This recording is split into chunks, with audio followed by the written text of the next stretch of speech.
3 épiceries dites de nuit, épiceries ouvertes tardivement, du centre de Pamiers, qui s'étaient fait connaître par de très nombreux signalements aux équipes de police, plus d'une 50aine depuis le début de l'année, répartis sur ces différents établissements, avec à chaque fois des signalements de tapage, d'alcoolisation, en lien avec l'ouverture de ces commerces, des ventes d'alcool aux heures où elles n'étaient pas permises, et puis des troubles qui n'existeraient pas si ces commerces n'étaient pas ouverts à ces heures-là.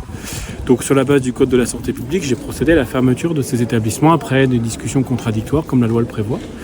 Fermeture pour une durée d'1 mois de ces établissements, avec par la suite une réflexion avec Madame la maire qui le présentera tout à l'heure, peut-être une réglementation différente pour l'ouverture de nuit dans le centre-ville, parce qu'elle est à la source de cette occupation négative de l'espace public en centre-ville, et donc un déficit, des inquiétudes de riverains réelles, parce que des situations de tapage, d'alcoolisation, elles pesaient sur le quotidien des riverains des rues, et puis plus généralement, elles ne donnaient pas envie aux habitants, au voisinage, de venir passer du temps à Pamiers. Alors c'est bien d'avoir un centre embelli, c'est bien de travailler sur la rénovation urbaine, sur l'habitat, faire venir une nouvelle population, mais il faut aussi travailler sur ces points d'attraction d'une population qui gêne.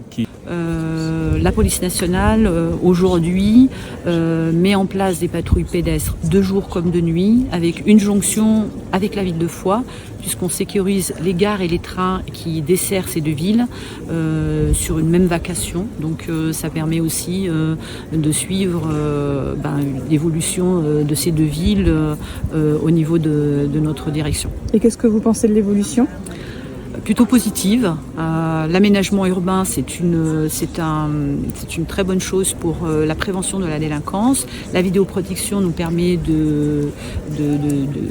d'avoir des informations. C'est un outil d'aide à l'enquête très efficace. Donc je suis favorable à la vidéoprotection et à l'aménagement urbain, bien évidemment, pour la prévention de la délinquance. Mais le rôle de la police nationale, c'est avant tout de la répression, de faire cesser les infractions. Et donc complété par l'action de la police nationale aidée par la police municipale. Nous essayons de faire des patrouilles coordonnées, éviter d'être tous ensemble au même endroit pour être au maximum présents sur tout le territoire.